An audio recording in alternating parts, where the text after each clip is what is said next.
नमस्कार, मैं हूं पारितोष कुमार और आप टीटी न्यूज बिहार देख रहे हैं। आशा करता हूं आप सब परिवार स्वस्थ और प्रसन्न होंगे। अभी गर्मी के साथ तापमान काफी बढ़ा हुआ है, तो आप सब अपना ख्याल जरूर रखें। अब हम रुक करते हैं खबरों की ओर, जिसमें हम आपको बता रहे हैं आज की आखिर उत्तर प्रदेश में ही क्यों कभी पत्रकार तो कभी वकील बनकर अपराधियों का सफाया किया जा रहा है।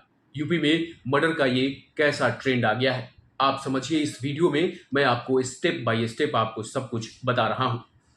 आप भूले नहीं होंगे जब 2 महीना पहले 15 अप्रैल को प्रयागराज का कॉलविन हॉस्पिटल, जी हां, गोलियों की तरतराहट से गूंज उठा था।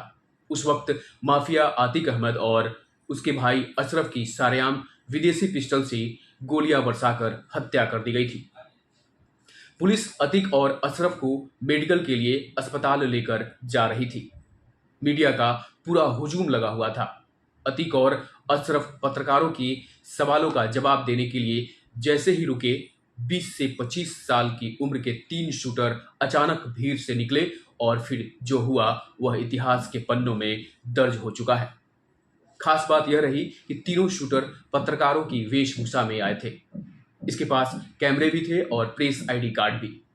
इस हत्याकांड के करीब 2 महीने बाद 6 जून को लखनऊ की कचहरी भी कुछ ऐसे ही वारदात की गवाह बन गई।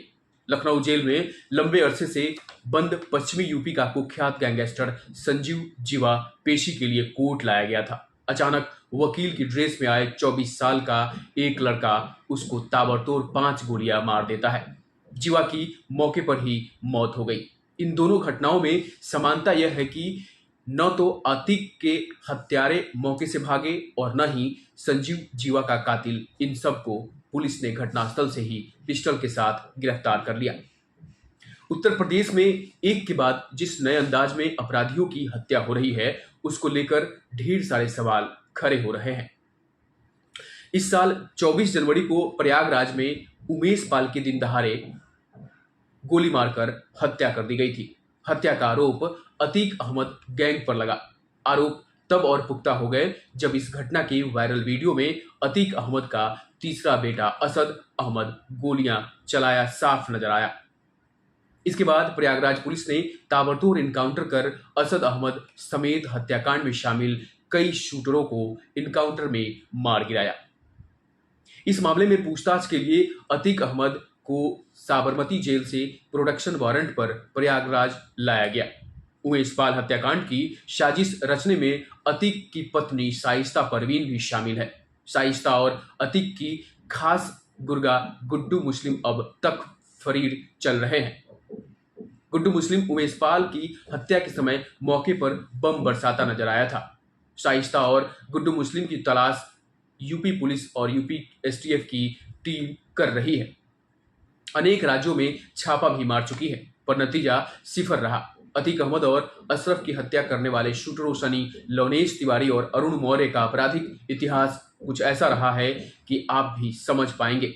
कुछ मीडिया रिपोर्ट्स में दावा किया गया है कि पुलिस पूछताछ में तीनों शूटरों ने कहा कि वे कब तक छोटे मोटे शूटर बने रहेंगे, इसलिए कुछ बड़ा काम करने के लिए उन्होंने इस तरह के कदम को उठाया। अतीक अहमद और अशरफ की हत्या की ये तीनों आरोपी प्रतापगढ़ की जेल में बंद चल रहे हैं। अतीक अहमद और अशरफ की हत्या के लिए तीनों शूटरों ने ढेर सारी प्लानिंग की थी।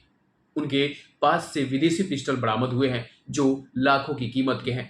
अब तक ये खुलासा नहीं हो पाया है कि शूटरों को ये पिस्टल किसने मुहैया कराया। आतिक हत्याकांड के पीछे उनका क्या मकसद है, इसका सच भी सामने नहीं आ पाया है। पूछताछ में उन्होंने बताया कि 15 अप्रैल से पहले भी उन्होंने अतीक को निपटाने का प्लान बनाया था, पर सफल नहीं हो पाया। ये तीनों शूटर यूपी के अलग अलग जिलों के रहने वाले हैं। लवलेश तिवारी बांदा का है तो अरुण मौर्य हमीरपुर का। इसी तरह तीसरा आरोपी सनी खासगंज जिले का रहने वाला है। तीनों कब और कैसे एक दूसरे के संपर्क में आए, इसकी भी जांच चल रही है। लवलेश ने 12वीं करने के बाद बीए में एडमिशन लिया था, पर पढ़ाई में मन नहीं लगा और कॉलेज जाना बंद कर दिया था। अब लखनऊ की अदालत में गैंगस्टर संजीव जीवा की हत्या करने वाले विजय यादव के बारे में जानिए। सिर्फ 24 साल का विजय जौनपुर के केराकत क्षेत्र में पड़ने वाले सुल्तानपुर सड़की गांव का रहने वाला है। वह 2 महीने से लखनऊ में रह रहा है। वह यहाँ सीवर और पेयजल पाइपलाइन डालने का काम कर रहा था। उसके पिता श्यामा यादव ने बताया कि उसके 4 बेटे हैं। दूसरे नंबर का विजय यादव लखनऊ में काम करने से पहले मुंबई में टाटा कंपनी में मजदूर था। पिछले 15 दिनों से उसका मोबाइल फोन बंद था। वह परिवार वालों के संपर्क में नहीं था, जिसकी वजह से घर से सब परेशान थे। विजय की पढ़ाई जौनपुर में ही हुई। उसने मोहम्मद हसन पीजी कॉलेज में 2016 में बीकॉम पास किया। आजमगढ़ में एक लड़की के अपहरण और दुष्कर्म के मामले भी उसके खिलाफ दर्ज हैं। 2 महीने पहले ही इस केस में समझौता हुआ था। सामान्य परिवार से आने वाले विजय यादव के घर वालों को नहीं पता था कि वह इतना बड़ा कदम उठा लेगा।